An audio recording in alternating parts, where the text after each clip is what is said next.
Yes, guys, how you doing? Welcome back to the Spurs Talk Show. We got a not a new face, a face that's very familiar around the traps, especially if you've seen the latest clip that was been shared of old Lubo and from a stream the other day. But he's back on the channel for I think it's like maybe his 7th or 8th appearance. Always good to have him. We've got Danny Kyriakou joining us when he gets back from Greek time. He's got to pick up his sister's dog or some silly bollocks behaviour. That is always an excuse why he can't ever turn up on time. He'll be late to his own funeral one day. Lubo, how you doing, mate? You okay, buddy? Good to see you. How's your Friday been? All good. Pretty good today, actually. Pretty busy. Plenty of work. No, it's been okay. It's been good. Nice. Well, look, I'll ask you guys from the chat, from the get-go, guys. There's already about 60 or 70 people here. I'm sure the numbers will go up. Just do me a favour, smash the like button. As you take your shoes off, right? We've got a couple of hours or an hour and a half, however long we go for. We'll see what happens. It could be one of those ones that just keeps going, or it could be one that's, over before you know it. Either way, smash the like button, hit the subscribe as well if you haven't already. Get over to Lubo_61 on Twitter. Whilst you're over there, get to the Spurs Talk Show. And if you're hanging around in the description end of the video here, then find yourselves the little link to Football Inc. and to Sean Butler TV and smash those subby doos as well. Ian, you and I come at Tottenham's ownership from distinctly different angles, but I feel like we're probably going to have some sort of agreement in the principle tonight. Miguel Delaney's coming out today saying still no decision basically on Ange Postecoglou. He's away on Holly Pops. I don't know if Daniel Levy's on holiday. I haven't seen that. But look, I understand that the summer's a long time. Or not that long, but it's long enough, and that you don't necessarily, everyone can't just come out of the traps hot. But I'm starting to get a little bit annoyed by just the inability for a £4 billion company to act like a £4 billion company and to start having some forecast plans, some contingencies in place. Like you don't need to know the outcome of a cup game to figure out what you want to do pending an outcome. It's not rocket science. Everybody else is making moves. All of our competition are making moves. Manchester City have basically done Rangers. They've done Cherky. Manchester United have done who they done? The Wolves player. Cunha. Chelsea have done Delap. Arsenal have got like their pick of Sesko and Gyökeres. Liverpool have already done Frimpong and are now about to close in on a £105 million initial bid for Florian Wirtz. That's punchy. We're going to talk about that. And on top of that, you have Aston Villa and Nottingham Forest, maybe the two new kids on the block or whatever. We'll see what happens to them next season. But they're looking at Dusan Vlahovic. All of these players are players, or most of those players are players that Tottenham could seriously have had a good look at. And yet, how the hell can we do anything if we don't even know who our manager is? And I was under the impression, sorry for this early rant, I'll hand it over to you now. I was under the impression, or at least under the thought process, that maybe we're waiting for an announcement that doesn't need to come. Now, I know you and I don't really want Ange, for a bunch of reasons. I've shaken hands with it. I'm okay with it if he gets it. If the club allow him to stay, it's fair enough. And so I was thinking maybe the reason why we haven't heard anything is because there's nothing to hear. Because the club are like, no, he's staying. We haven't got to keep coming out and clarifying things that are just noise in the media. He's our guy. But all of the names in the press that you would want to listen to are saying that the club still haven't made up their mind. And it's fucking weird, mate. Why on God's green earth can't they know? It's over a week now, by the way, since the game. They're still sitting there going, well, should we, shouldn't we? Should we, shouldn't we? I understand it's a big summer, but they've had a long fucking time to figure this out. And it's really starting to piss me off. What's your thoughts, Ian? Well, I think if you're a CEO and you're paying somebody $5 million a year, then you're going to look at his performance, maybe not even as long as on a yearly basis, but definitely if you've got a 10-month season, you're going to be looking at what he's done at the end of it. So season's finished on Sunday. They've gone off on holiday, a lot of emotion, a lot of joy, a lot of fun last week, fabulous 3 days. But if you're going to make a major decision, and this is the biggest decision, that picking a manager for a football club is the biggest decision, in my opinion, that you can make, because he is the leader. And Levy's gone away for once. I think he's done the right thing, or twice. Second time after Paratici, bringing him in. I think this is a good move by Levy to get away from it all, get away from the emotion, and in the cold light of day, have a look at last season, and look at it and just think, is this guy going to take us forward? Yeah, but why can't they have like what concerns me, right, is like they knew the outcome of the final was either going to be Spurs win or Spurs lose, right? They knew we were either going to have Champions League money or we weren't. So why do they have to wait for the reaction? If it's because, let's see how the fans feel, I fucking hope that Tottenham Hotspur do not make decisions based on what the fans want. In fact, we know they don't, because if they had done, then there would have been a lot more investment over the years and all that sort of thing, right? So, but on the hypothetical that they said, let's just wait and see, or maybe the parade was so, raucous and righteous and unbelievable that they're now thinking again, then what is that an admission of? That's an admission of emotional thought processes, that they're going to make decisions based on, a party atmosphere. And I'm like, what is there to think about that couldn't have been considered in March, April, and May? We're now about to start June. And like I say, Morton Barley, shout out to you, mate. He's got the quote up here. Miguel Delaney of The Independent said Postecoglou had a 5% chance of remaining at Spurs next season. In his latest newsletter, he claims that the Ange's chances of staying have dropped even further. I mean, park whether that's good news or bad news in your own mind. What's going on, mate? Why can't they know? I don't get it. I don't understand why a club, and this isn't the first time, by the way, that Daniel Levy doesn't seem to know what he wants to do until he has to make a decision. He sacked Mourinho, and then we had we were 2 days before the start of the season for Nuno. Then he sacked him 6 games in. He sacked Conte, or Conte quit, whatever you want to think of it. And then we had to go through, 2 or 3 different renditions of Ryan Mason or Stellini. And now we don't know if we're going to sack this guy. He wouldn't do that with contracts for his catering department, would he? He wouldn't do that with boxing relationships with Cherky, the guy from Qatar or wherever he's from, Saudi Arabia. He wouldn't do that with probably the Formula One relationship, the NFL home games. All of those things, those contracts are all, factored in and forecast. Why this?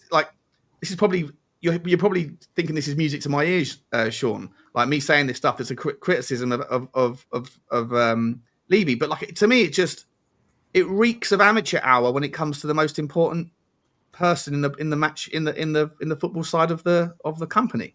Well, when he's doing deals with all these other areas, the non-footballing side, he's comfortable. He's in his comfort zone.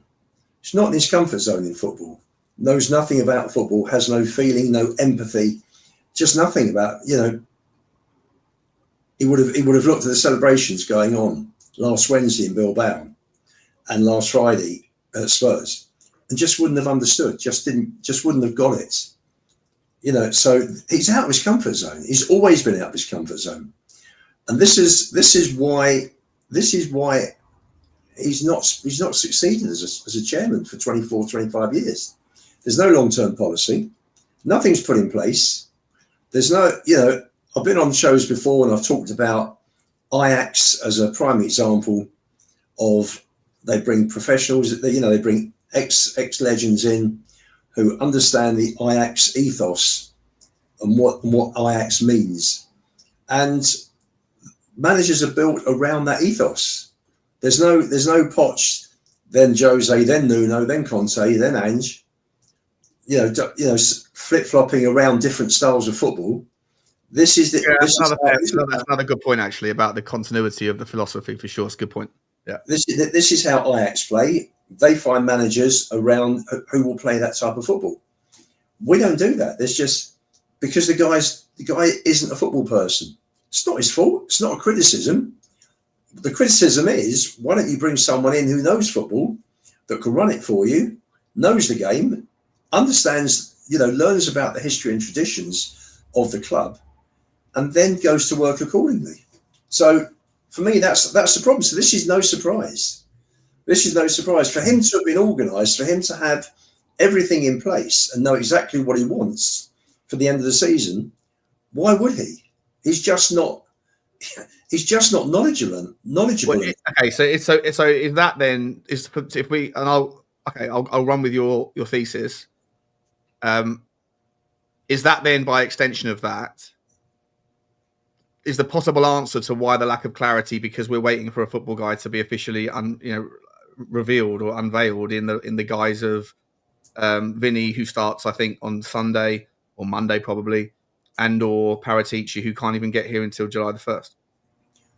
Maybe it is. Maybe if he's bringing Vinny in, let him do the dirty work. Levy hates talking to the press. Hates being a public figure. We know that. Everybody knows that. He speaks to people as little as possible. When he has the fans forum, they are handpicked. The fans, all the questions are handpicked. There's nothing difficult. There's nothing out of his comfort zone.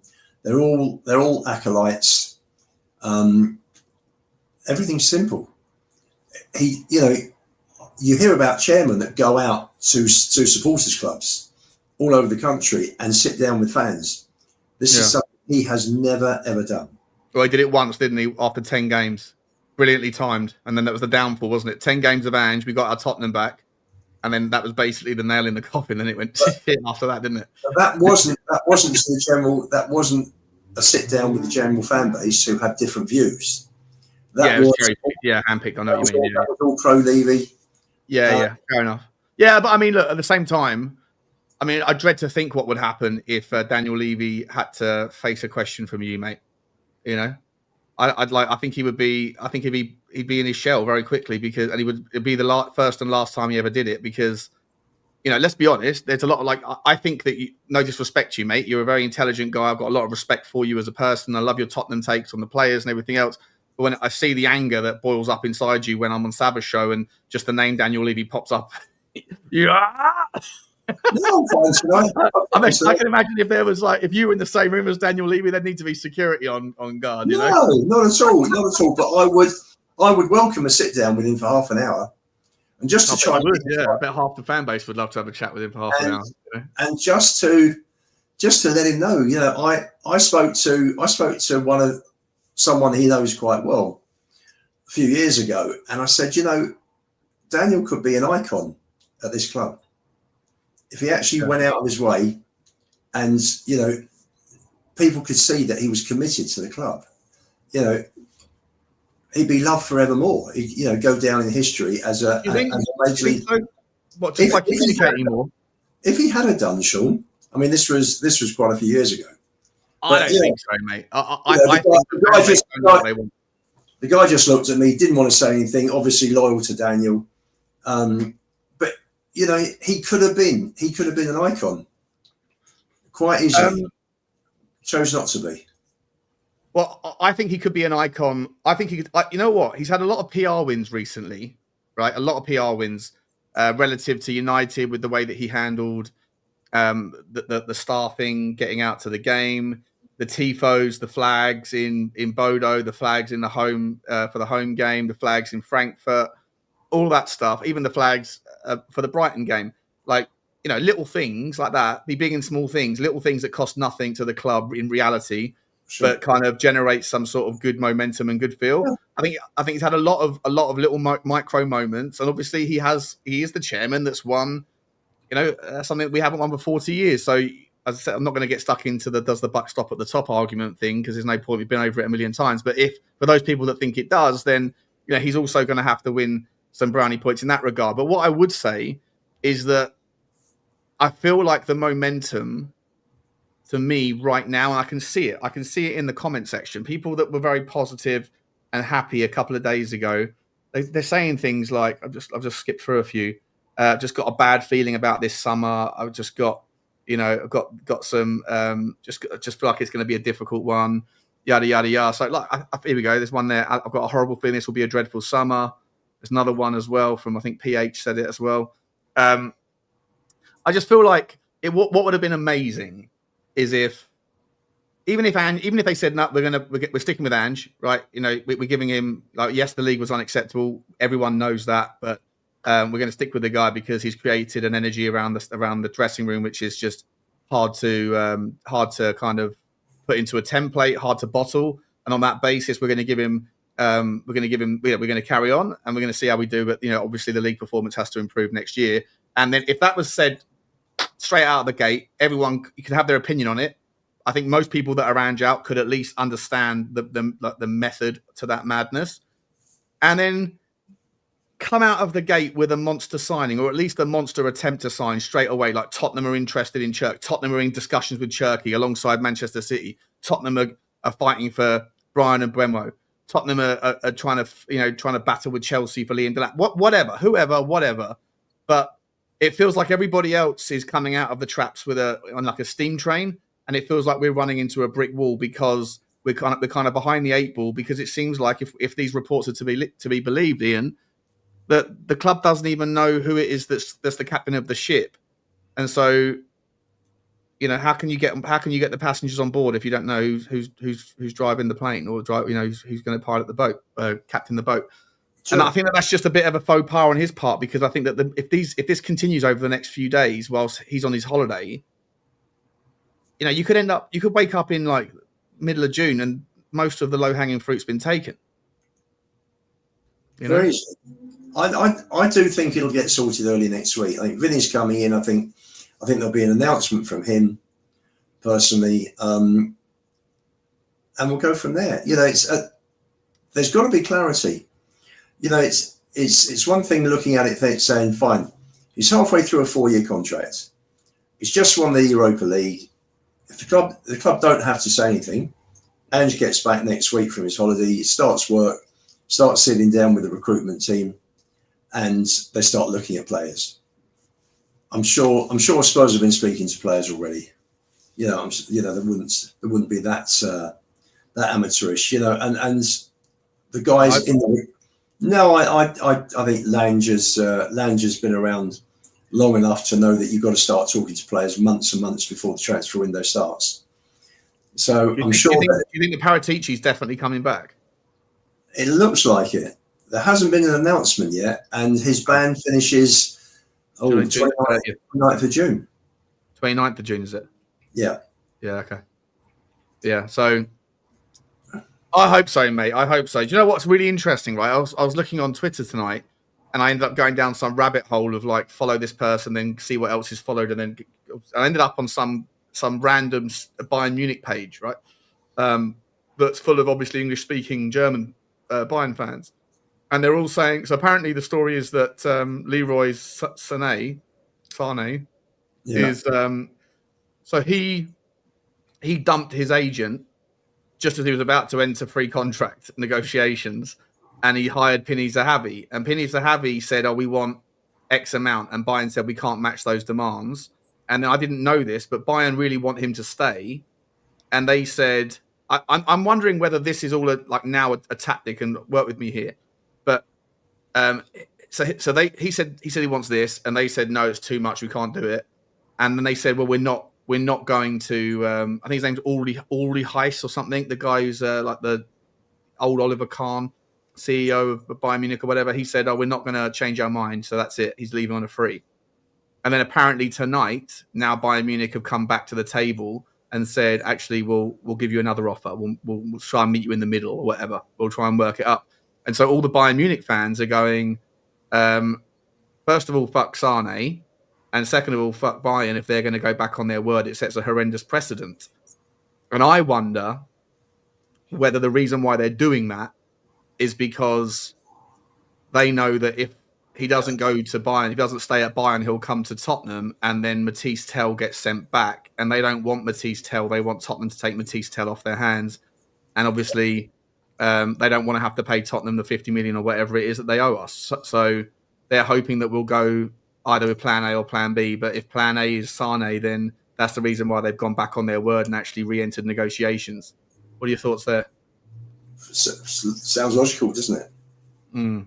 It is logical. You know, there is something to say about that. You know, I don't understand why we got involved with Telly in the first place. It's just smacks of desperation. That's funny. Honestly. Well, wait, what do you think about Sane? Are you? Danny's going to be here in a few minutes, by the way. And box office says he's out tonight. I think he must be dancing. What do you think about Leroy Sane, mate? Do you fancy him? It's better than what we got. Yeah. So yes, it'll be an immediate improvement to the first 11. So for me, I'd take the money. If Saudi come in for Sonny for big money, now's the time to cash in, I think. Yeah, I agree. I agree on Sonny. And you have to say goodbye at some point, don't you? Yeah. You know. And I think going out with the trophy will be a fitting way for Sonny to end 10 years at Spurs. I really do. So no, I never wanted to tell. It was the wrong player. We needed somebody experienced. We could have done another Llorente to bring us 10, 12 goals last half of the season. Tell got 3 and 1 assist, and it's nothing, is it? I love Just the Harmless Potato. You're always calling me out on my conspiracies, mate. Just the way my mind works, mate. I'm always wondering what the angle is. There's an angle somewhere, mate, and it's just, got to find it. Got to find the angle. Someone's always doing something. Let me ask you this, mate. Let's move away from Tottenham for a few minutes. We'll circle it back. But I said at the start, all these other teams are starting to do things. I posited the question earlier to Johnny, and I'm not really sure if he gave me a direct answer on how he felt about it, really. But I think I said basically, a lot of people think it's the early bird catches the worm with the transfer window, and just taking a different angle on it. Is there a chance here? Because this summer it looks like, for the first time in forever, in the striker market at least, that there's maybe more supply than there is demand for the top end. And I just wonder whether or not, Liam Delap going to Chelsea. Look, you can't argue with the business. It's great business. I think he'll do really well there. If Arsenal go and get Sesko, then you've still got Gyökeres, right? You've still got Jonathan David. You've still got Osimhen out there. You still have Brian and Mbeumo, who can play as a striker or as a winger. You still have Dusan Vlahovic, right? Some big name players that are knocking around, that are in the top end of the kind of the market. And you don't really have that many teams that are looking for strikers. You've got Ekitike that might be going to Liverpool. Sorry, mate, go on. Newcastle are in for Mbeumo, allegedly. Yeah. There was one other. What's his name going to Napoli? Oh, what was the name you mentioned? You mentioned Jonathan David might be going to Napoli. Yeah. Yeah. So, but I don't think Napoli can afford 300 grand a week. So be interested, or 300,000 euros, so 260 grand a week. I'm not sure they can afford that. If you're not paying a transfer fee, then there is flexibility regarding a signing on fee. Yeah.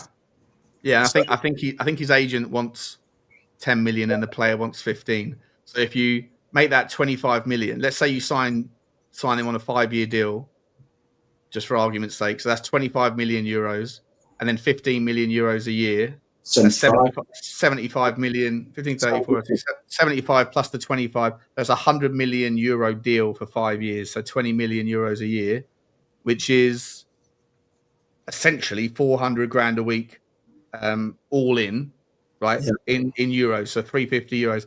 But that's 100 million. I mean, how much did, if Dominic Solanke cost 60 million, are we going to pay him 40 million over the 5 years of his deal? Must be getting about 8 million a year, isn't he? He's getting 90. I think he's on 90 grand a week. Solanke. Okay, so that's like 5 million quid, 4 million quid a year. Something like that. 4, 6. How many years did he sign for? 5-year deal. So that's 20 million. So that's 23 million plus 57 for the transfer. That's 80 million. Yeah. So Jonathan David would cost you 20 million more than Dom Solanke. Is he a 25% better player than Dom Solanke? Probably. So I think it's doable. I think if Daniel Levy thinks about it, I hope he would. I'm sure they're not idiots, right? They can work out that you get the free transfer thing. I don't understand why agents need to get paid. By the way, it doesn't make any sense to me why they get their money. Why do they? It's not like they've done anything different, have they? They're still negotiating the same contract, but they're going to get their slice. I just I think Jonathan David makes sense, but I wonder whether you could convince Gyökeres to come to Tottenham if Arsenal go on down the path of Sesko and Newcastle go in a different. I mean, Newcastle don't really need a striker, right? They've already got Isak, and they're not going to convince Gyökeres to come in and compete with him because he's going to want to play minutes. So maybe Mbemo is the right guy to be able to compete and add the depth to Newcastle, and that makes sense. But after that, United aren't going to be able to afford Gyökeres, no chance, unless they get really, really quick on the draw and sell some of their top players. And then Villa and Forest can battle it out for Dusan Vlahovic. Does Ollie Watkins become available if they sign Dusan Vlahovic because they have to liquidate because Aston Villa are in financial strife? I'm not sure. But after that, you're kind of going, well, there's a spot there for Tottenham to go and get a top player. And then could you imagine, Ian, if we signed Hugo Larsson and Gyökeres and we had a complete Swedish Viking spine of Berghvall, Decky, Gyökeres and Larsson? Not bad. It's not bad. It's not bad. I'm not a big Decky fan. No? No. Listen, he had a superb run early in the season. You know, he's got undoubted ability. I just feel that he slows the attacks down, and there's no way around it. There's no way around it. I loved him when he was playing wide under Conte in that first half season after he joined. But evidently he's better as a 10. You've got Maddison as a 10. I don't know. You got Donnelly coming back. He's definitely one for the future. Maybe not next season. I don't know. I think if you went and got Eze, you went and got Mbeumo, and for me, Paulinho is one that I wanted last season, but obviously he was going to Bayern. You bring Paulinho in, you bring a new manager in that plays a proper system, and all of a sudden you've got Paulinho, you've got Vicario. If Romero stays, you've got Romero and Van der Ven, Paulinho in front. You've got Maddison further up. Get yourself a good centre forward.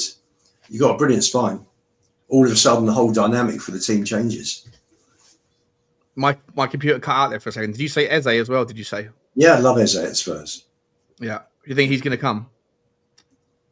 I don't see why not. If Spurs go for him and pay the money, because he's got a buyout clause. Meet the buyout clause, away you go. But if the team is only improved by Eze and I don't know, a midfielder to like a Paulinho, how many points? I guess this is the way that you could articulate the value to Daniel Levy, because he doesn't want to buy 30-year-olds, right? And if you've got to pay 50 million quid for the guy, 40 million quid, and also you've got to pay him 250 a week or whatever he gets, then that becomes seriously expensive on a 3-year deal, 4-year deal. So how do you articulate the value? Do you articulate the value to him by saying, well, look, there's obviously no sell on. You're not going to get the sell on, right? But where you can find the value is in the amount of points that he's going to add to the league position. Like his stability, his ability to just nullify the threat, for me, is probably going to mean that you're going to concede 20 goals fewer in the league, which probably works out to be about another 20 points. And then 20 points added. I mean, if we had 58 points this season rather than 38, where do we finish? About 7th? With Brighton, 8th. 8th, yeah. So that's an extra 30 million quid, give or take, in merit money, isn't it? That is 8th, 9, 27, 20, 28 million, just under. Yeah. So, is that the argument? Is that how you convince someone, or does Daniel Levy just look and go, look at the value Casemiro brings to United? It's just not worth it. I think first of all you got to change the system that we play, because we're wide open. It's chaotic. It's kamikaze, and this whole thing about it's who we are, mates. Forget it. We've lost 34 out of the last 66 league games. We've got 78 points from those 66 games at 1.18 points per match. This season's 38 from 38, one per game is historically the worst league season we have ever had. Never been as bad in our entire history. 22 losses would have always got you relegated in the past, right? Yeah. So for me, I think that for Levy to look at the whole situation, sort of drifting back to sort of linking this with what's going on with transfers, I think they've got to move very quickly. They've got to make a decision. I think Levy's gone away for a week, think about things in the cold light of day. No singing and dancing in the stadium or in the high road. Needs to go away, talk to a few advisors, and think about what he's doing. And this is a sliding doors moment for him as well, Sean, because if he's seen what happened last week, if it's moved him at all, and if there's 5% more empathy towards football, and if he understands how people feel and the emotion of it all, then just maybe he might think to himself, do you know what? I've been messing about for 24, 25 years. I think I'm going to give it the same effort that I've given the non-footballing activities. Let's see what we can do. Or now or never. If he doesn't do it now, he's never going to do it, is he? That's right. That's why I'm just a little bit frustrated with the start. I mean, the window's not even open yet, but like people are losing. The people that the meltdowns on Twitter of some people, like it's just insane. It's over the top because it hasn't even opened. But at the same time, the window doesn't need to be open for you to be, in talks. Or you just can't hold up a shirt or whatever until the 1st of June. But like that doesn't mean that you can't. The first till the 10th is for clubs that are in the World Club Cup, and then the main transfer window starts on the 16th of June, which is when I think we can come in. What, we're not allowed to do anything until the 16th of June? Well, I'm sure we can speak to people, but I believe there are two windows. First window is for clubs that are involved in the World Club Cup Championship. How many European clubs are in the World Club Cup? I would think a couple of dozen. Let's have a look. I would think quite possibly 20, 24. When does that start? Here we go. I've got it here. Let's bring it up. I haven't even thought about it, to be honest. Here we go. Just quickly before I bring that in, let's get me quickly go through some super chats here. Drew Zilla, appreciate you, mate. Thank you so much, buddy. He says the most important summer window of Tottenham. Smash a like. Yeah, smash a like if you agree with Drew on that one. Thank you, Drew. Love you, mate. Hope you're doing well. Thank you for your continued support, my buddy. Moose City. Hello, Moose. How you doing, mate? Sane, Eze, a good CDM and break the wage structure to make Romero the highest paid player at the club. If Sonny leaves, give him the armband. What do you think? What do you think about Romero, mate? Do you think he's going to stay at this stage? Looks like Atletico Madrid haven't got the money for him, right? Sounds like it. There we go. This must be the calmest Tottenham channel from Soulboy. He didn't see our discussion on Sabbath Show a couple of months ago. That was hilarious. That was so funny. Like, you'd been waiting patiently for your chance to speak, and to be fair, so had Alex. I think it was me doing the usual thing, talking a lot, Sava talking a lot, whoever else was in there. Me and you on Sabbath Show 2 months ago. Oh, that one, yeah, that was wild. Yeah. I think that's still the record amount of hate that I got in the comments from that video. Yeah. Do you know what? It's wild, mate. I think I must just piss people. My face just must piss people off because the other day I was supposed to be doing a one-on-one debate with Sim 2 days ago. It was, and about Ange, and I said to Johnny when we were doing on Football Inc. I said, he goes, "What are you doing later?" I said, "I've got a stream. I've got a debate with Sim," and he went, "Oh, I'll be a part of that." I was like, "Oh, okay." And then so because there was like three of us, I was like, I'll just chaperone it. And it was only an hour and 10-minute debate.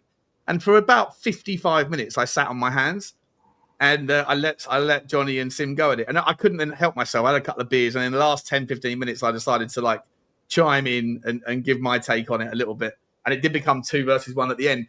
But in the comment section afterwards, it was like no one said a bad word about Johnny. It was all, Sean, you're an absolute disgrace. You're a fucking this. And I was like, well, I wasn't even involved. Outrageous.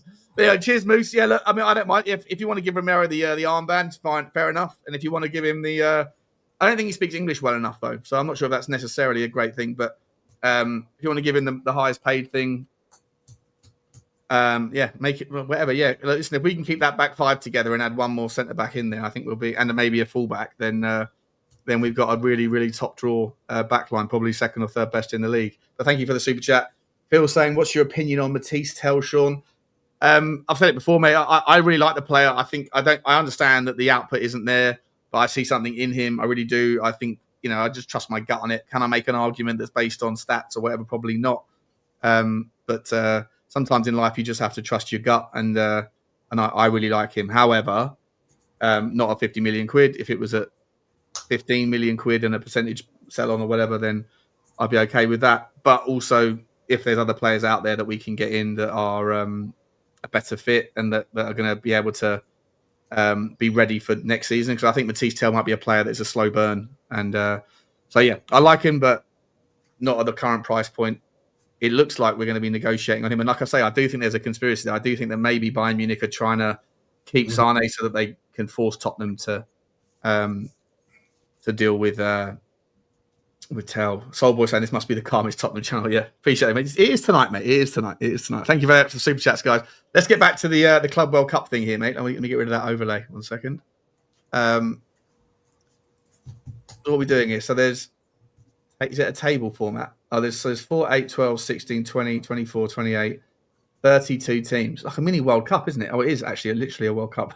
Club World Cup. How long does it go on for? A month? It must be a month. Yeah.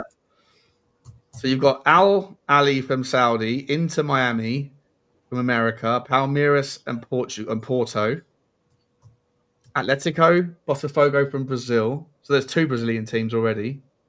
France, America. So there's 2 American teams. New Zealand, Germany, Portugal. So there's 2 Portuguese teams. Boca Juniors is Argentinian. English. I'm guessing Tunisia, but I don't know. Is that Tunisia? Flamengo is another Brazilian team. Leon, I'm not sure what Leon that is. That's not Leon, is it?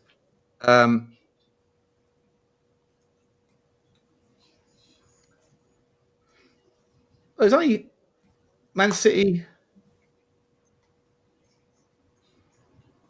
There's only 2 English teams. Chelsea and Man City. Where's Chelsea? Chelsea there? Oh, yeah. Yeah, Chelsea and Man City, but there seems to be a lot of... So Fluminense is Brazilian. River Plate's Argentinian. Flamengo's Brazilian, if I'm not mistaken. Botafogo's Brazilian. And there's 4 Brazilian teams. Yeah. How does that work then? Can anyone explain to me? Can anyone who's familiar, let us know in the chat if you understand what the qualification process is for getting into the Club World Cup. Al Hali's from Egypt, are they? Okay. So what do you think is going to happen then, mate? In the summer, do you think that there's like what's Tottenham's priority? Is it? I asked the chat and said what's the priority position? I asked this I think it was yesterday, and it was like 75% said we have to get a midfield, like a central midfielder or improve the midfield. But I'll ask you the same question I asked Johnny earlier because he vehemently disagrees with me on this. He thinks that Bentancur is top draw player. I think he's a good player. I think he's close to very good, but he's not. I wouldn't even say he's in the top 25 midfielders in the 8 role in the world. And we haven't got a 6. And so if you're trying to find space to bring new players in, then you have to liquidate something first, right? So what's the pecking order and who stays, who goes? Is it Bissouma go? And if so, do you sell Sarr before you sell Bentancur, or does Bentancur go before Sarr or someone else before any of them? Okay. You've got 2 options here, haven't you? You got with Ange and without Ange. With Ange, there's no 6. He's bought 17 players, and the closest to a 6 that he's bought is Archie Gray. I think Gray probably is more of an 8 than a 6, from what I'm told. And he doesn't play with a 6, so he plays with. He ended up playing Instead of Ange Ball, he played Ange Wall, I think, for the last few games of in Europe, away from home, which meant he played Bentancur and Bissouma together, which dovetailed very well. Bentancur plays better in a two. He had a good relationship with Højbjerg, didn't he, 2 or 3 years ago, before he did his ACL. I don't know what you do. I'm a little bit chuffed. I don't know. I'm a bit not looking forward to this summer at all. They've got to make a quick decision. For me personally, they've got to move him on. Who, Bissouma? Ange first. Yeah. Ange on. I don't see him taking us on to the next step. That the trend league wise, results wise, has been going down for 18 months, and so for me, Dan, if you want to come on and join the conversation, mate, let me know, and I'll chuck you the link, or I'll get Lubo to chuck you the link. Let us know, mate. Sorry, Lubo. So for me, if Ange stays, most important thing for me is for him to change his system. That's the first thing, and then you've got to pick the players to fit the new system, whatever that may be. Because I've got no idea whether he's Ange Ball or Ange Wall, to be honest. I like that. I've not heard that one before. Very good. So if he does go, we get another manager in who plays with a 6. For me, you buy Paulinho, you keep Bentancur, I move on Bissouma. You've got Donnelly there. How much do you think you can get for Bissouma? I think you get back the. I think you get back the 25 million that they paid on for him. We only picked him up for 25 because he only had a year left on his contract. Yeah, he's got about 2 years left now. Brighton don't give players away. Yeah, and they normally get 50, 60 million for their players. So midfield's key for me. The 6 is key, and the 3 strikers is key. Where would you see Bissouma going? Could you see him going somewhere like Leeds, maybe? The Leeds chairman's come out and said that he's going to spend every penny he can this summer, and Manuel Solomon's the first up, apparently. So, which is a shame because I personally keep him. Get rid of Sonny. I sell Sonny. I think now's the time. Now's the right time. Obviously, Werner goes back. Tell goes back, and you've got. Right, so sorry. Here Go he is. away, put on a different colour fucking shirt and come back wearing the right colour on the... What are you doing? Mate, I'm wearing it. I can't not wear it. It's limited to what I've got over here. Disgusting. Danny, it's red. It's disgusting. I know. I actually like the colour red. Why did you even buy it? I'm not gonna say it. I like the colour red. I don't like the Arsenal kit, but I like the colour red. How you doing, mate? You okay? I'm very good, man. I'm really good. Sorry, Sean. It took a while to get the dog, but Big time. You said I know. I know, man. I know. And my dad's even texted me. Okay, never mind. Anyway, I'm good. I'm very good. Nice to see you guys. How are you, boys? Yeah, all right. We're just chewing over in a nice, calm fashion the frustrating start to our summer. You know.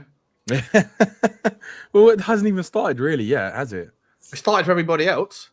Oh, true, it has, but we know that that's just not the way we work, is it?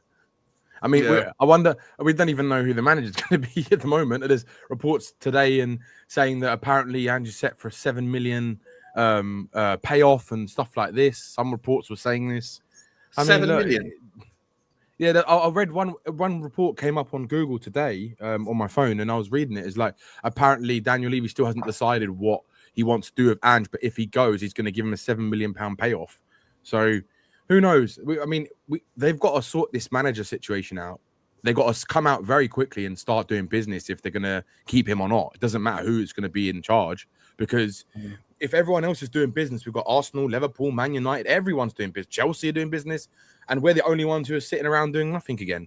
So are we going to be the team that's going to go and actually have a plan in place and actually action the plan, or are we going to do the same as what we always do and just wait all for deals? No, doesn't it? At the moment, all signs point to we can't even decide whether to stick or twist on a fucking manager. It's just ridiculous. It's true, Sean. But do you know what? I want everyone to remember Daniel Levy's words this summer. What he said. He said this. This is not going to be a Daniel Levy debate or anything. But I'm just saying he told the fans, right, all of us, at the end of the season letter that he does. He said that we have to now use this as the springboard to improve. Right. That's his words. Now, whatever that means to him, it could be anything. Right. But as a fan, taking that from face value, you're thinking, okay, that means he what it sounds like is he wants to improve on what's just happened.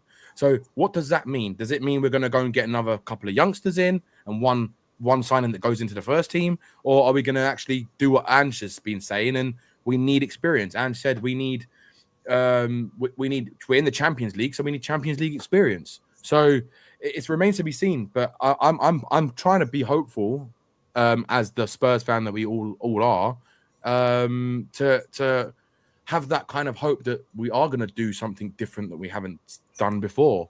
But at the moment, everything's pointing to Chelsea are going to sign a player. Man City are signing. They've signed is it Reinders today, right? Arsenal signing Zubamendi, and they're going to sign Sesko probably. And Man United are signing Cunha, and we're signing who are we signing? We don't even know who the manager is. We don't even know if Paratici's coming back. It's a circus as usual. I'm just trying not to get too involved into it, right? And I'm just going to let it play out and see what happens, and just hope that we can do something different.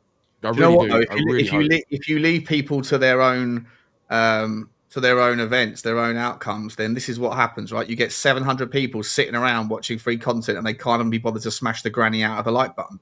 I don't ask for a lot, guys. Don't ask for a lot. Smash the granny out of it. We should be at 400 likes. Yeah, really appreciate it. Doesn't take much. Smash the likes if you want me to change my my top. Yeah, if we get to 400 likes in the next. No, we have to get to. We've got 690 people watching. If we get 600 likes, I'll change my top. No, we'll do it. We'll change that top at 200 likes, but we'll change the hat after that, and we'll go from there. Luba, let's get back to what you were saying, mate. You were talking about like the midfield reshaping, right? So like you want Polinia, but let's just park Polinia for a second, because he said he wants to stay and fight for his place. I think that Bayern Munich, they've already got Konrad Laimer there. They've got obviously they've got Josh Kimmich there. They got a couple other youngsters coming through. Like you could make the argument that he should be moved on, but I just wonder whether or not he'll go to Saudi Arabia or something where he'll get big money, and where Bayern Munich will get better money for him than what he would get from Tottenham. And I struggle to see how Daniel Levy's going to create that value. So if not him, even the player that I spoke about the last couple of weeks, Samuel Ricci over at Torino, he looks like he's going to AC Milan now. I didn't realize, but apparently those negotiations have been going on for a couple of months. So where do you see, even if you do get rid of Bissouma, what's your sort of top pick? And I know you said it depends on whether Ange is here or otherwise. Just on that note, though, what really pisses me off is that Ange says he doesn't like a 6, right? Fair enough, you don't want a 6, but you did want a 6 at Celtic. Callum McGregor was the best 6 in Scotland, right? So I don't really understand why it's only at this level of football that you think a 6 isn't necessary, but everywhere else you've been, you've had a 6. Like the place where you need a 6 more than anywhere, you decided that it's suddenly not a priority. Maybe he was just sour because he didn't get his Conor Gallagher thing done, but. Where do you go if you don't get Polinia? Do you go Larson? Honestly, I don't know too many foreign players. I don't watch that much. I watch the European programs for the Champions League, Europa Conference League. I watch those programs. I don't watch too much European football, to be honest. Fair enough. I'm heavily invested in Spurs. And it's with work and podcasts and what have you, and it's I just can't sit watching football every single night. I know a lot of people do, a lot of people love it. A lot of people are a lot more knowledgeable than me on the players that are out there in Europe. So I sort of sit back and listen. And anyone in the Premier League you look at? Premier League midfield players. I mean, we never do business with Chelsea. Do you think you could go and convince Manchester United to sell Manuel Ugarte? Probably be better. at Spurs. I mean, it seems a bit of a mess there. And I think he will go and get his. He'll go and get his team. He'll go and buy a team up in the next 3 or 4 transfer windows, and I think Amorim will do well with United. But he's got a lot of rubbish there, and it's not helped. He's got Bruno Fernandes possibly going to Saudi now, so he's literally got to do. It's a massive rebuild for Amorim. So I don't see United doing too much next year, but I'm sure it'll be an improvement on this season just gone. How are you turning your nose up to Manuel Ugarte? He's a beast. What are you talking about? Do you know what? But I don't know. Sorry, go on, Danny. Sorry, mate. I was going to say, I don't know, because I haven't seen enough of Ugarte in the Premier League to justify like wanting him. Because before he came to United, he was like the most sought out, one of the most sought out midfielders in world football, right? And then obviously Man United signed him. Everyone's like, oh my god, they've just signed an absolute monster. But I haven't seen enough of Ugarte. For me, I don't know if he. Do you know what? It's like he reminds me of one of those players that sometimes you just, when you come to the Premier League, you just can't adapt to the pace and the physicality of it. And like when you put him, like say you put him in Spain or you put him in the French league or Italian league, he might look like an absolute monster. And in Champions League, exactly. And Champions League is not. It's a different tournament, right? It's knockout football. It's a different. It's not the same. So he probably perform in those kind of tournaments, but week in, week out, bread and butter, Ugarte to me just hasn't looked like the same player that we've seen for years in PSG and before PSG. And that's the thing with him. It's like someone said it in the chat. He's a bit slow, and there are moments with him where he shows like the unbelievable performances, right? But it's too few and far between. And it kind of not for the same reason, because I think he's got. I was going to compare it with Bissouma, because he's got Ugarte is definitely more professional than Bissouma, but I think when Bissouma and him are both in the Premier League, when they're like on form, I think Bissouma looks better, right? Bissouma, he's such a talented player. He just reminds me of the type of attitude of Ndombele, with just a bit better attitude than him, but he's got so much ability, but he just doesn't use it. He's not consistent enough. And that's the debate with the Bissouma, because the last couple of months, Bissouma's looked like the old Bissouma, right, at Brighton, and he's looked like that because Ange played him in his actual position, really doing the stuff that he's really good at doing, which is the first time we've seen that since the first 10 games under Ange, and he's looked really good. But it all depends, like, because Bissouma is one of those players you just don't know whether he's gonna either consistently play at that level or he's going to just tail off. And that's why, like, it's like these players like Ugarte, Bissouma, it's hard to say whether they will be good enough for what we need anyway. But again, it's even hard to even look at what we actually need, because we don't even know who the manager is going to be. And that's also where it's hard to bring players in when we don't know the type of system we're going to play. Like, for example, if we bring in Xavi, or just saying dream manager Inzaghi right now, right? Or say if that happened, and it's not going to happen, but if that happened, he's going to play a completely different way, and he's going to want different players. So it's going to be interesting to see, like what Nick Carey said, right? Someone like, and I agree with Lubo, Paulinho for me, he would be like my go-to, because he's Premier League proven and he's so good in the Premier League. And I know he said he might want to fight in state, but at the end of the day, if Bayern Munich don't want him, then that's it. If they say, like, sorry, mate, we don't want you, we want to get rid of you, he's got no choice. Paulinho, yeah. So I would take Paulinho. If we could somehow do a deal with Paulinho, bloody hell, what a player he'd be. What about the in the fullback spot? Like, how pressing of a positional improvement do you think we need there, boys? Like, either a fullback that can double up as a centre back, like a Gershuida on the right side, like a Hansko on the left side. You know, there's a number of them out there, or just an out and out fullback to give some competition to Pedro Porro. You know, presuming that Jed Spence can play either side, you can sort of take your pick. But there's Kenny Tete. He's on a free transfer from Fulham. I think he's a quality player. Aino from Nottingham Forest on a free transfer as well, but they're trying to renew that. Anthony Robinson from Fulham's other side. Ryan Ain't Nouri, he's another player that we're linked with a lot. Lubo, what's your take on the fullback situation? We can just stick with Premier League stuff if you fancy, but there's lots of options out there. And do you think that we need a fourth fullback, or do you think we're okay with 3? Again, depends who the manager is. If you got, and it doesn't look likely, but if you've got a Glasner type manager who plays 3 at the back, then you've got wing backs, and you've got Porro, Udogie, Spence. You need one more.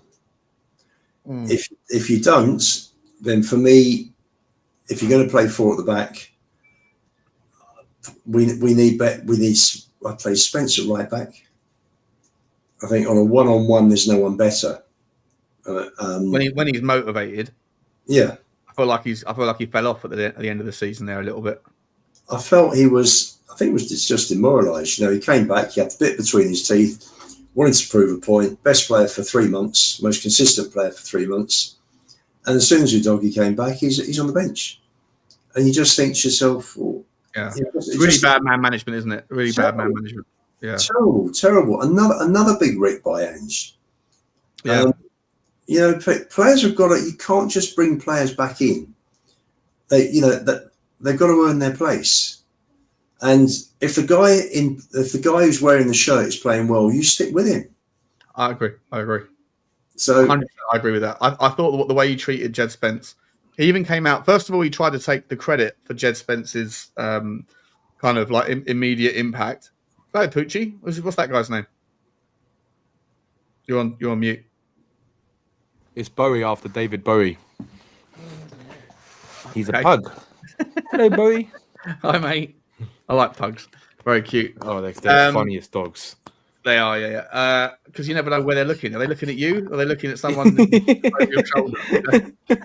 They've just got the funniest character, honestly. Yeah. Hilarious dogs.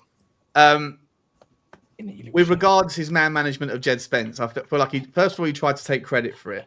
Then when asked, he said, I think the phrase he used, and I might be wrong, but I'll paraphrase as close to the truth as I can remember. I think he said something like, "Yeah, Jed's done a brilliant job standing in until Destiny was back." Something like that. Words to that effect. It was, and it's all wrong because you just demotivate a player. Yeah. Okay, you know what? Finish your point, and then when we do, what I'm going to do is I'm going to move the conversation, because every time I throw out like what do we need for a transfer in this position, the answer is depends on the manager. So let's assume that there's some truth in he's got less than 5% chance of staying. Finish your point about Jed, and then I want you to answer, Lubo, who you think the likely candidates are, and what's the relative strengths and weaknesses of those names. Candidate for the manager. If what that guy Miguel Delaney from the Independent, he doesn't make things up, right? He's decent enough. If he says that there's less than a 5% chance that Ange stays, then who's bearing in mind that Inzaghi's got his own game tomorrow. It's Champions League final tomorrow night, and there's rumours that he's going to go to Saudi for 25 million, right? That Oliver Glasner's already come out and said 99% chance I'm staying at Palace. Marco Silva's already said he's staying at Fulham. Pretty sure Areola's gone off all of the lists because he's essentially got a good relationship with Bill Foley. So, is it Xavi or bust? Like, who else is there? Edin Terzic? Nagelsmann? Yeah.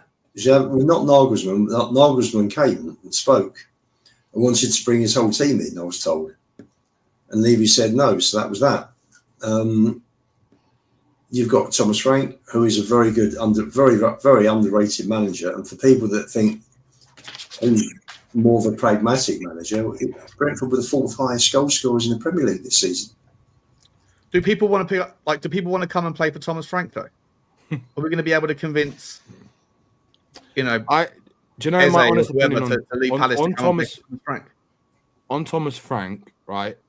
For me personally, he's a good manager, but he doesn't excite me. And I don't think he's the manager we need to go to the next level, in my honest opinion.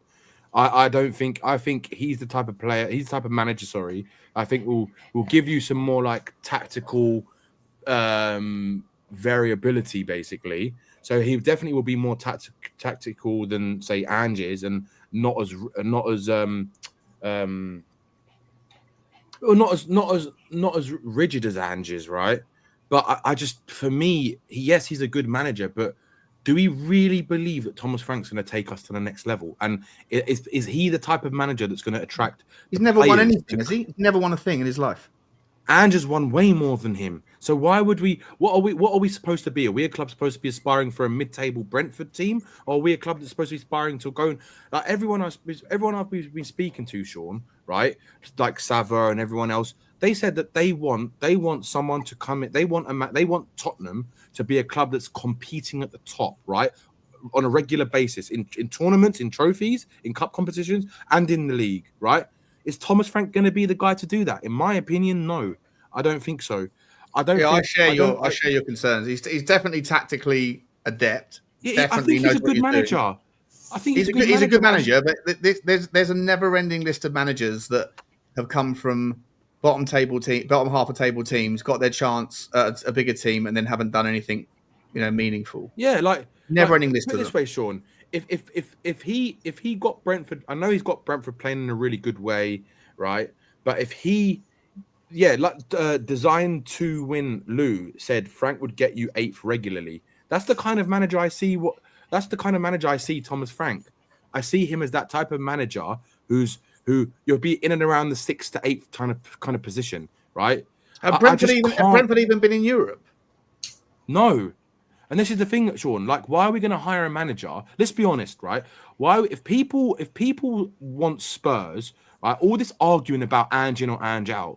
If people genuinely want Spurs to compete, then I'm telling you now, Thomas Frank is not that guy. He is just not, right? I think Glasner's got a much better chance of competing at that level because he's done it. He's won a Europa League. And I think he's look at what he's done with Crystal Palace this season. It's their best ever finish. He's won a bloody FA Cup and he's got them into Europe. Like, it's insane. And he's also in his first full season. Like, that's madness. And the fact that he's also one of the best defenders. What would be his compensation? Look, oh, sorry, Danny, carry on. No, go for it. I was going to say, if you look at like what he's done with the structure of the team and the defense, they've got one of the best defenses in the league statistically, right? They score goals as well. Now imagine what Glasner could do if he had better quality players in his team. Like I just think that he's a good manager. I think I would take the punt on Glasner if we were going to go for him, but Thomas Frank, no. And if we go for Thomas Frank, then I genuinely don't know what they're doing at Spurs. And no, but the thing is, Robert's saying this, right? Robert's saying, but I don't think so. I genuinely don't think so. I really don't. I just don't see Thomas Frank as that manager to take us to the next level. I just can't see it. Danny, a few years ago, Eddie Howe was Bournemouth, then Burnley, back to Bournemouth. It wasn't a sexy name. People looked at Eddie Howe and shrugged their shoulders. Newcastle took a punt, and look what's happened. I think you can write off Oliver Glasner, mate. I'm just reading this thing here, right? It says that Bayern Munich tried to take him from Palace 3 months after he joined and offered £15.5 million in compensation. And Crystal Palace turned it down. And now they're doing their very best to try to get him to sign a contract because Palace's valuation for Oliver Glasner, I can't believe this is true. They want compensation of £85 million for him. Yeah, that's not going to happen. It can't be true. I don't. Google, so I do not believe that that's the case. No manager is going to be that much. But I think Glasner and forget about Glasner. Even if it's £20 million. No, but Daniel Levy's not going to pay £7 million to Ange and £20 million. No, but the thing is, people say, that's my phone. Sorry, people say it was just sudden. It was Spotify just started playing. I think like with Glasner, right? Did you say that he's actually publicly come out and said that? Yeah, he said it's 99% likely he's staying at Palace. Right, but he said 99%. So there's always that 1%. Telling me there's a chance. Yeah, exactly. But the thing is, though, the reason why managers say that and they don't categorically say I'm not going, because they're interested, they're open-minded. Yeah, 100%. Open. That's exactly it. They're open-minded because if the right offer comes along and Tottenham are willing to make an agreement with Crystal Palace, then it's going to happen. And that's the thing. If Tottenham really want Glasner and they're set on Glasner, they'll make it happen if they want. That's my opinion. I think Tottenham are way, no disrespect to Palace, they're a way bigger club. And if they've got the money to do it, so if they really, really wanted to, they could go and get Glasner. I don't believe in this nonsense that we can't get Glasner. Like, it's rubbish. We can go and get Glasner if we wanted. We can easily do it. But it's whether or not we will do it is another question. I would take Glasner. I definitely would take Glasner. But for Thomas Frank, I would rather not take Thomas Frank over Ange, to be honest with you. I just don't think it's enough of an upgrade. I would. If you're saying that, say, Xavi would be a good person to have on balls that would attract players, then yes, of course. But I just think some managers are underrated. I think he's done a fantastic job with a tiny budget. It's interesting. You mentioned about 85 million for Glasner. It sort of takes me onto the subject that I've always found strange. Manager is the most important person in the club. Oh, I love this. Preach. I know where you're going to go. Preach for me. Sorry? You agree? I know where you're going to go with this, and I can't wait to hear it. Preach, yeah, because I agree. And I cannot believe the buyout clauses for managers are so low. The top managers. It's absolutely staggering because... And the salaries as well. The salaries are shit, right? Just incredible.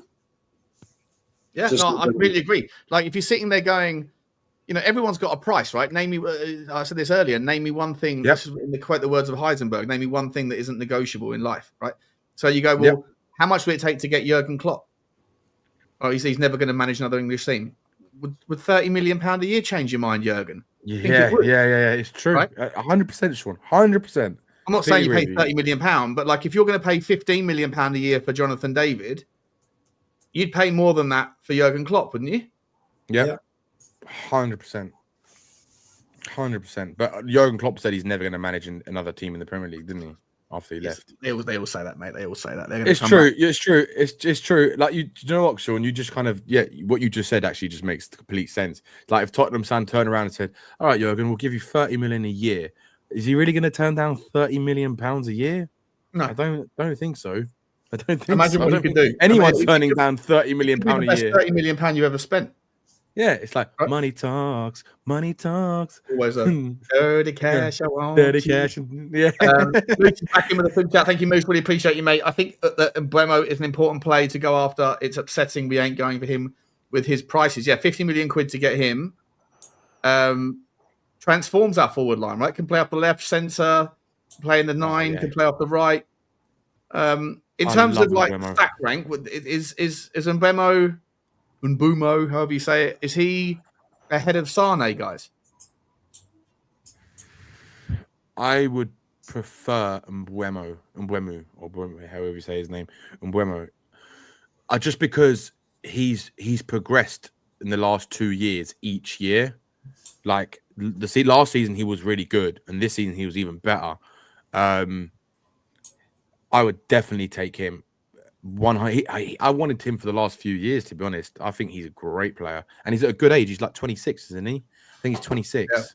Yeah. He's like a really good age. I'd take his mate Visser as well, by the way. Yeah, I'd take him as well. Imagine if you had like Mbeumo and Eze on the wings. Oh, that's just ridiculous. That's what I want. Delicious. That's what I want. If you go and get Mbeumo, front line right Eze off the left, and Mbeumo on the right. Imagine the magic that Maddison and Eze could conjure up, right? Oh my! And at the top end, and if you have a Jonathan David at the top, and then you go and get a Polinia, and then you keep Romero. You just transform your whole first 11 in just 4 signings. Yeah, but does any of it matter if Ange Postecoglou's still doing a gung ho high line? No, it's true. Yeah, that's true. Because I think. Look, let's be honest, right? All of us know if Ange is going to manage this team, and he continues that same style of football, I think even he can't be that naive to think that he's going to stay in a job. There's no way. Like, he's got to be absolutely like delusional if he thinks he can play that. Yeah, if he can play that style of football, Sean, right? And like we've seen in the last 20 months in the league, right? And think that he's going to keep his job, because we all know, right? Within 10 games, he loses a couple of games, 3 or 4 games, he's gone. He's gone. He's not gonna. Daniel Levy's not gonna wait this time because he's not gonna risk that Champions League position or where we are in the league or where we could be if Andrew's gonna keep losing game after game after game. He's just not. Like, imagine if we start the season and Andrew's in charge and we lose the first 4 games, 2 home games, 2 away games. I personally think he'd be gone after that. Like, I can't see Daniel Levy keeping him because it's just continuation from what we've seen in the back end of this season. It's a nightmare, isn't it? It's a nightmare scenario. I personally think that Daniel Levy's between a rock and a hard place here. Luke, I'll let you come in, but I just feel like if he sticks with what he has in Ange, and we're after 10 games, we're played 10 in the league, won 5, drawn 1, lost 4. Tottenham fans will be apoplectic. Even the ones that are Ange in now will pivot back across because nothing like a weather vane in the Tottenham fan base. If he sticks and it works out and we're 8 out of 10 again and we're top of the table, then brilliant piece of bravery on his part. If he twists and goes with someone else, whoever that is, Lubo wants Thomas Frank. I share your thoughts, Danny. I think that the draw of Thomas Frank isn't that great. Better tactically, but also unproven in Europe, unproven. They never won a thing. Yeah. So I don't really want to take the risk. But if he does and it starts out shit with Thomas Frank, Daniel Levy's got the heat right back on him again because all the Tottenham fans that are currently Ange in are going to go, why the fuck did you give up on Ange? He's the only one that's won anything for you. Yep, exactly. He's go on, Lubo. I'll let you answer first. So no, you just take away the first 10 games of last season. He's lost 34 out of 66. I just don't know how people can ignore that. I've never seen that. I've been following Spurs 60 years. I've never seen a run like this. Just never. We lost 40 games in 2 seasons. Yeah, it's a lot. It is a lot. That's why, Lubo. That's why I feel just what I've found out as well. I feel that they're going to get rid of him. But I think whatever Daniel Levy does, whatever decision he does or he makes, it's going to be a gamble regardless because you sack Ange, right? You risk unrest in the dressing room if the players are really genuinely behind him, right? Which I'm not sure all of them are still. But the other risk is if you bring in a Thomas Frank or someone like that who's not really proven and he does bad in his first sort of 10 games, we might see another Nuno situation and it'll be gone before the season's even started. And that's one thing we don't want. And the other thing I'm going to mention is Daniel Levy thinking about Pochettino is in terms of not for this summer, but for after the World Cup. That was my next comment. Yeah. Is that the back of his mind? So does he think, right, do we think Ange can give it one more year, right? Doesn't have to sack him yet. Get some players that make... Yeah, the World Cup doesn't finish until mid-July. I know, Sean. We'll be on pre-season tour by then. I know. So we've got exactly the same problem next summer as we have, which we don't need to have, but we currently feel like we've got, which is no one to steer the ship and all the fucking low-hanging fruit being taken. I think that Pochettino is the guy after the guy. Yeah, you know? Probably you're right. I think he'll be 2 managers away. As much as it, or you go out of your way to say to America, any chance we can do a swap these. You can take Ange and we'll take Poch. Well, the only way Poch. When does the World Cup actually start? I think it's mid-June until mid-July, isn't it? Mm. So if USA got knocked out before in the group stages, then it technically finished by the end of June. Yeah, they're seeded, aren't they? Because it's their own host tournament, so they'll probably get a decent group. Yeah, that's the point. But then again, if you think about it, Sean, a lot of players are going to be, if they're playing in the big teams, they're going to still be in the World Cup when preseason starts for a lot of clubs, right? So it's going to be like one of those years again where they start coming back really late. All the best players are not going to have a full preseason because they've been playing in the World Cup. It's going to be one of those kind of seasons again. So that's another thing we have to take into account because, for example, if you've England are playing, or for us, we're lucky in a way because we don't have hardly any English players that are in the England squad. But in other squads like Argentina and some other teams as well, Italy for Udogie and players like this, Vicario, they're not going to be there anyway. They're not going to be available. Van der Ven for the Netherlands, if they're in there, they're not going to be in pre-season. So that's another thing we have to look at as well. So I don't know. Daniel Levy's got some big decisions to make this summer. He's got some big decisions to make. Let me just quickly do a couple of super chats, guys, and then we'll come back to the conversation. Morton Barley says, realistically, how do we play in Europe 26, 27? Do you mean 25, 26? No, I think no. They're asking how are we going to qualify at the end of next season? Well, based on our record against decent clubs, we're in serious trouble in the Champions League. We carry on like this. It'll be Carabao Cup, won't it? Carabao Cup or FA Cup, get you into the Europa League, go and win that again. Yeah. Yeah. But I don't think we'll be in the Champions League 2 seasons time. No, and then but then you've even the domestic trophies, we're just not good enough. Listen, things might change between now and August. Got to change fast. Yeah. Isn't Ange on holiday now? Is he not on holiday now? And someone else said Adrian said Daniel Levy's on holiday until the 9th of June. There's no one. There's no one at Tottenham Hotspur.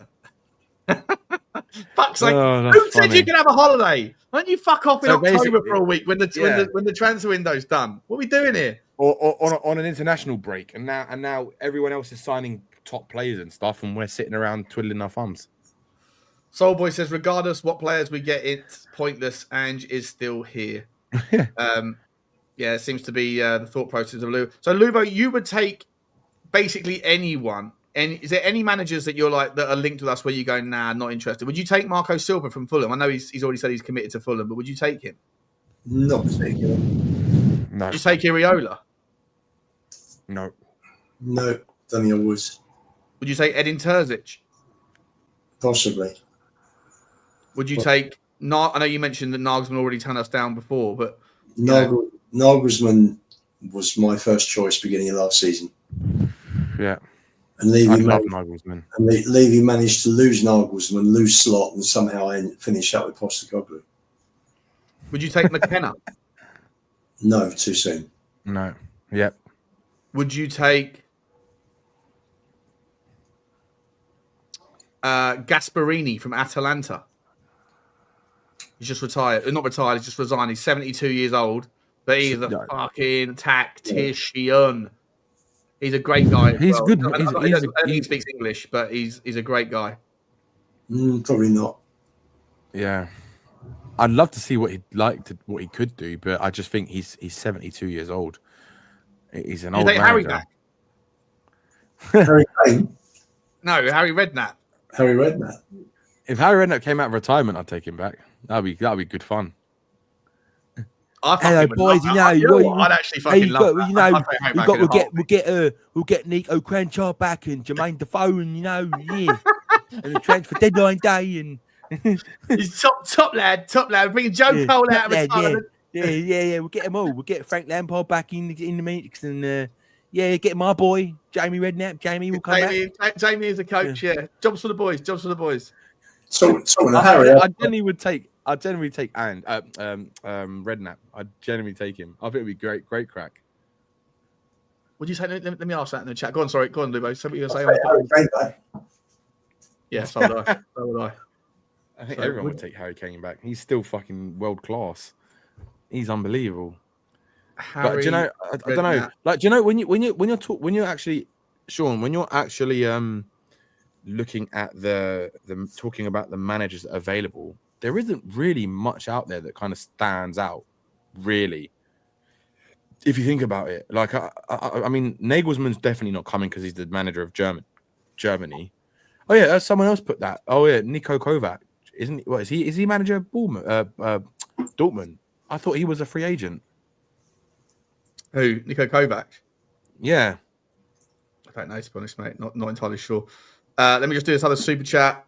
Can you please read my last question, Big Sean? Is this the one, mate?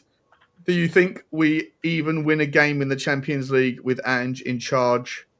Could you imagine the embarrassment if after all of the celebrations, the shit we would get? Yeah, I think we win a game or two. I think, yeah. even with this squad, I think we're still capable of. It depends who you get in the cup, in the draw, right, in the league. I'm not. Do we go into like Category 1? Does that mean that we get we category 1? Are we? So it used to be that way before they changed the format. Now I think it's done on coefficient. Which I saw that, and I think I might even have it somewhere. I think we're in. Let me see if I can find that. Depending on whether Benfica. No, I think we are category 1. I think Arsenal category 2, if I'm not mistaken. I think you're wrong. Hang on. No, we're either category 3 or. Here we go. I've got it. I've got it here. Oh, you know what? I'll send it to myself. Hang on. It's actually quite a good. What category are we in then? Category 3 at the moment, but we're right at the top of category 3. How do I send this to myself? Share. Email.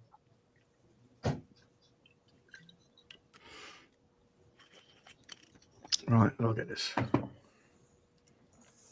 Interesting. Here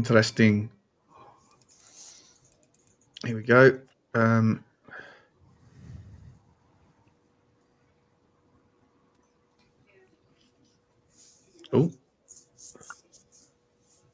So Tottenham, PSV, Ajax, Napoli, Sporting, Olympiacos, Slavia Prague, Bodo Glimt, Marseille. Okay, Arsenal, Leverkusen. So I think the green ticks mean that they're definitely in, and I think the non-ticks might mean that they've the ones who've got to qualify. Yeah. So if Benfica, Juve, or Club Brugge drop out, then we would be moved up into pot 2. So we're in pot 3, which essentially means we're going to get some tough teams. Oh, could you imagine playing Barcelona or Bayern Munich, Harry Kane's Bayern Munich? Or even PSG. Well, actually, we're going to play PSG or Inter in a couple of weeks. Well, in months, sorry, in August, isn't it?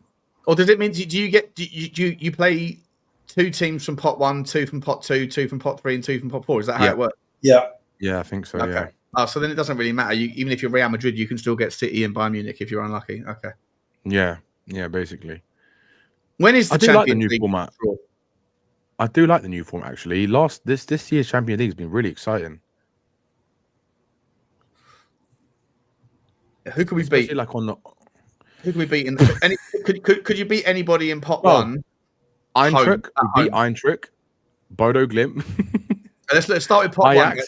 You're not going to beat Madrid at home or away in all likelihood. Man City we could beat. Maybe Man City.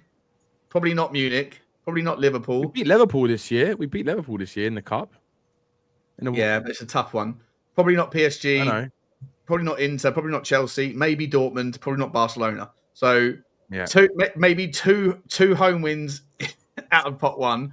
Pot 2, Arsenal's tough. Leverkusen tough. Madrid tough. Benfica. Fucking hell. We are fucked, guys. Do you know if Andrew's the manager, I think we could handle Villarreal. We might be able to handle Atalanta, possibly Benfica. Do you know, Sean, Eintracht Frankfurt, the manager, Bruges. If he's the manager, right, I'd genuinely be up for seeing this absolute dog shit football. If it meant just absolutely just scraping by wins, just like 1-0s and just getting clean sheets, I'd take that every day right now. Because this team is not good enough to go and beat these teams if you're going at it against them like full on. It's not going to happen, especially the way we play. You don't play teams from the same country in the league format. Oh, okay. All right. So there's no Man City, there's no Liverpool, and there's no Chelsea. So we're left with 2 of Barca, Dortmund, Inter, PSG, Munich, or Madrid. Leverkusen. I think we beat Leverkusen. I think at home. I think we could beat Eintracht. We could beat Club Brugge. We could probably beat Juve. You say that though, like we've beaten Eintracht this season. Yeah, and we beat Bodo Glimt as well, who are usually very good at home. Yes, we beat them 2-0 in a really professional performance. Group 4. I'm not really worried about Copenhagen. I'm certainly not worried about Krevner. Honestly, if we play like, do you know what? Just thinking about it, Sean, right? Just say if we went and got, just say like hypothetically, right? We went and got Jonathan David, Eze and Mbuemo, right? Even with Ange's defensive style of football that we've seen in the Europa League, right? In the transitions, we will be way more clinical than what we've seen this season, right? So you're And I Ange think in now we'll be then? a lot more. No, I'm not. I'm just saying, like, I think it's Sean. I even said I'm not Ange in or Ange out. I'm like on the fence with him. Like, I don't mind what happens, right? I'm up for seeing a new manager, new direction, but I can see why if they're going to give him a chance because of what he's done, like, and not just that, also because of the players. I also think about that in my decision making, because if Ange does go, then they have to maybe look at potentially, like we've seen rumored in the papers, that players like Romero might leave and other players might want to leave. But then again, it might be beneficial if he does go. So who knows? We don't. We need to see what the manager's going to do. You'll need 16 points to guarantee, like, going off of this season. 16 points gets you into the top 8, and then was it down to 24th, and then 11 points will get you into the knockout, into the playoff or whatever. So Right. can you find 3 wins and a draw? Can you find 4 wins from that list? I think you can, can't you? Yeah, No. I think so. Can you find 6 wins, which would get you into the top 8? Can you beat everybody in pot 4? The thing is, right now with this current team, I think we could. I think we can beat those teams if we play our full strength team and we play. But we're not going to beat them playing the Ange ball way. That's not going to happen. We have to. The only way we're going to beat these teams if we play like we've seen in the last 3 games of Europa League, like completely defensive football, shut up shop, snatch and grab type of performance. That's the only way we're going to do it. But that's why I say if we get better players, if we were to do that for tournament football, right, then I think we'd actually score more goals than what we've seen, and we'd take the chances that we have had. Because in the games that we have played, Tottenham actually, do you know what? Let's have a look. I want to see how many chances we've created in the Premier League this season. Do you think, Lubo? Do you think we can get? Do you think we can get 6 wins from that? From this? No.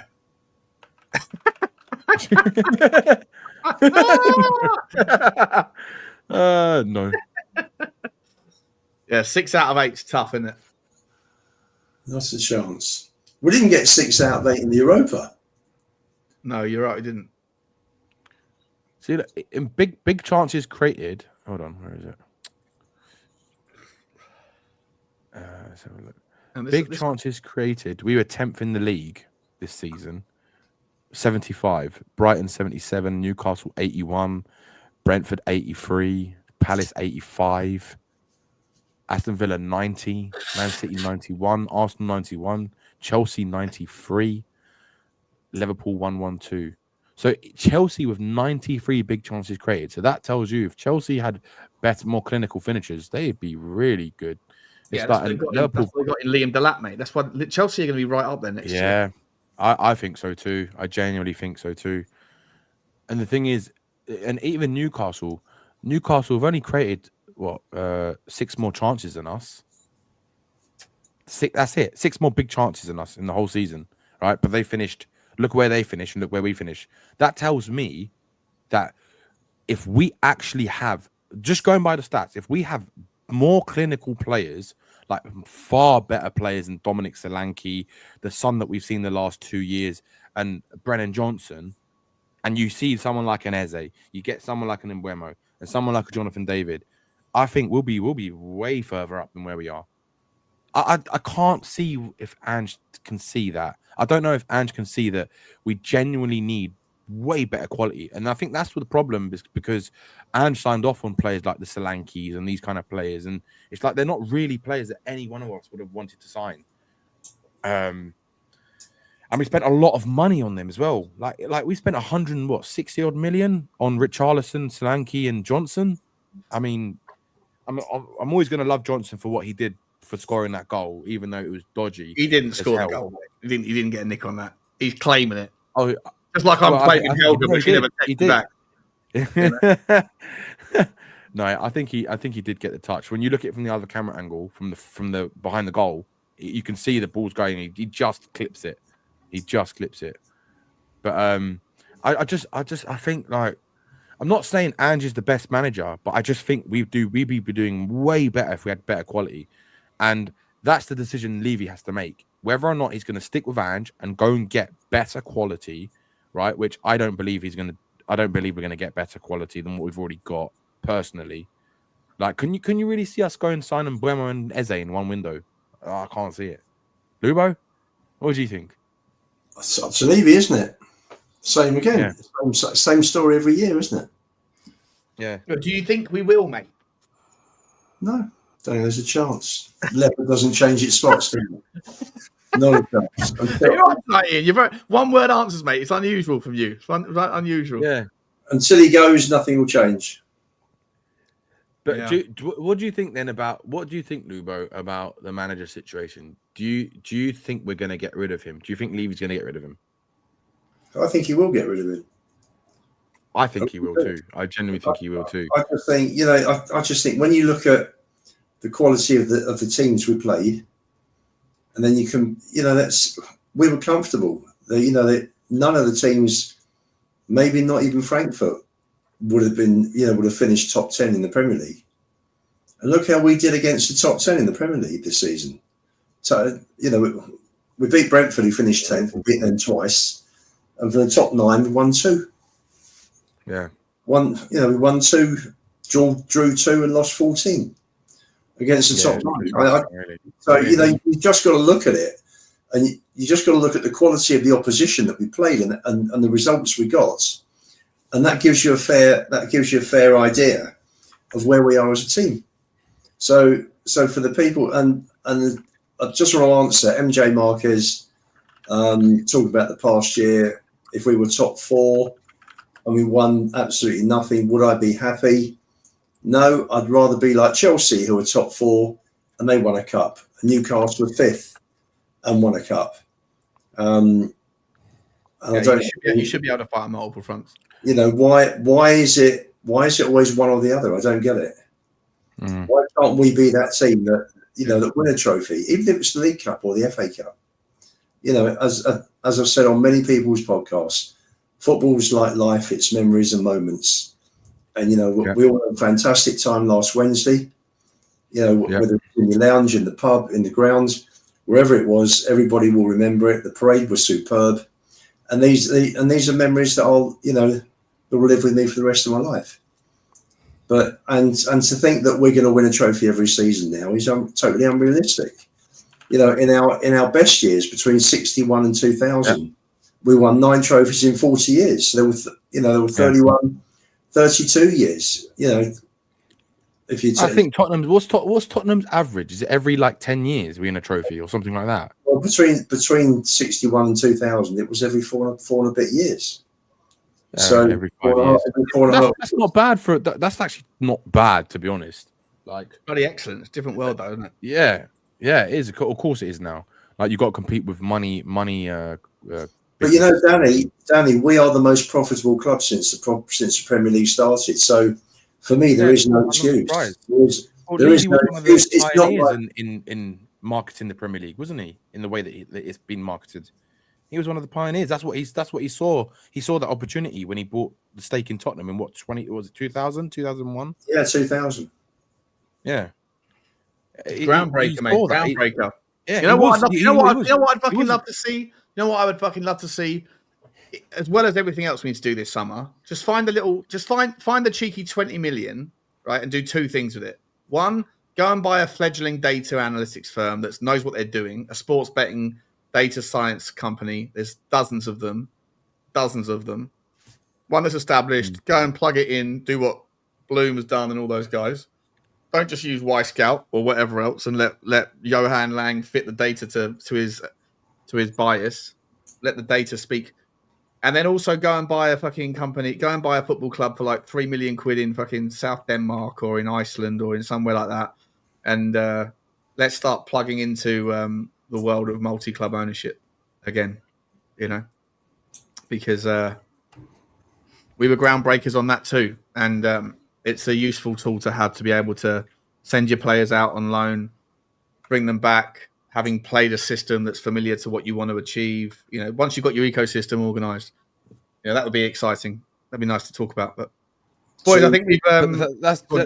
That's the Sean, thing as well, Sean. So in a coma, no, I wouldn't take Southgate. I think when it came to the crunch, No way. Southgate sat on his hands, allowed Croatia to come into the game and run the game, and ultimately beat England in the semis in the World Cup. And he did exactly the same thing with Italy at Wembley. When push came to shove and he had to stand up and be counted, he just wasn't quite there. Did very well with England and regained respect for England across the world, but wasn't quite good enough to get us over the line, unfortunately. If Gareth Southgate comes to Tottenham, I will kick Bugsy into the next suburb, drop kick her out the way, and just out of frustration. I'm only kidding before Peter come on to me or RSPCA. I'm not really going to drop kick my dog. It's a metaphor for being angry. I felt every single ticket. Al Hilal bailing United out with 90 million quid bid for Bruno. It's a fucking disgrace, mate. He's getting paid 700. Wait, is that true? 90 million? They bid 90 million for him. He's unhappy. He wants to go, and guess who's going to rock up just at the right time and save the day? Why is it that Tottenham can't do any business with Saudi Arabia? Is it the Jewish connection? Do you think is there something to that? Is that what it is, or is it just Daniel Levy doesn't deal with? I think I don't know. It's not the only fucking club that doesn't have a relationship with Saudi Arabia. It must have some kind of thing towards it. It must do. Yeah. Wouldn't be surprised if Son goes to Saudi. If who? Sonny goes to Saudi. I think Son's going to go to Germany. I think he's going to go back to Germany when he goes. Go and join Harry at Bayern Munich. That's what I think he wants to do. Genuinely. And then you watch him go and get 20 goals next season. 100%. 100%. Yeah. I honestly think that I feel that Sonny would do very well with Harry Kane in Bayern Munich. I think you'd see everyone would go back and be like, "Where's this Sonny been for the last 2 years?" Because he's playing with Harry Kane again. And I genuinely believe that. I actually think that I don't think it's going to be this summer, but he's not signing a new contract. That's 100%. I know that for a fact. He's not signing a new contract. So yeah, I'd like to see him go to Bayern Munich. I'd love to see that partnership again. I want to see this YouTube video. Michael from Poland was drunk. The most organized man with his thoughts. Everything's a process with Michael. He's very, very, very intelligent guy. I know he works in data science and stuff. Michael should come on. Yeah. Well, I'm going to round off, guys, because it's late. It's getting late here. And Lubo, mate, this is the quietest I've ever seen you, mate. You seem like you had a bad day or something, bro. No, I'm very chill today. Exceptionally chill. Friday, looking forward to the weekends. All good. All good. We'll round it off, guys. There might be a couple more super chats I've got to go through. Actually, there is one more. I'll give you clarity. Levy ain't doing shit. What a perfect way to finish. Thank you, a user. I really appreciate you. Thanks, Danny. Thank you, Lubo. Anything coming up on your socials? You can find Danny in at Lubo_61. DK, where are you found these days, mate? Anywhere really, but there will be some a brass on a Friday night. No, but there will be some news. There will be some news that I'll be letting people know very shortly, which Sean is aware of. So just look out for that. It'll be probably first be on Sean's show, but it'll be on a lot of the shows. So look out for some news that's coming, which was something I'm going to be doing in October. So yeah, looking forward to it. Very cool. It's only 4+ months to go. Yeah, can't wait. Yep. Yeah. Anything more pressing in your life, Danny, than summer's not even here yet? No. You're already pushing the can. You're kicking the can to the fucking autumn before we get to know what's going on. No, it's nothing really else is going on, to be honest. Nothing too much, to be honest. I just want to see what happens with Spurs. I want to see what happens with Vange. I want to see what happens with our summer window, and see if we can get excited for next season. Really, that's what I'm looking forward to. Don't worry about that, guys. Tomorrow morning, I don't care if there's not a single scrap of news out that's anything worth click-worthy behavior. You know, I'll be banging one out. And that sounded weird. I'll be banging out a piece of content for your viewing pleasure. Thanks everyone for joining. Thanks Ian. Thanks DK. Love you guys, and thank you for the super chats, ladies and gentlemen. Leave you there. I'll see you tomorrow. And as always, come on, you Spurs.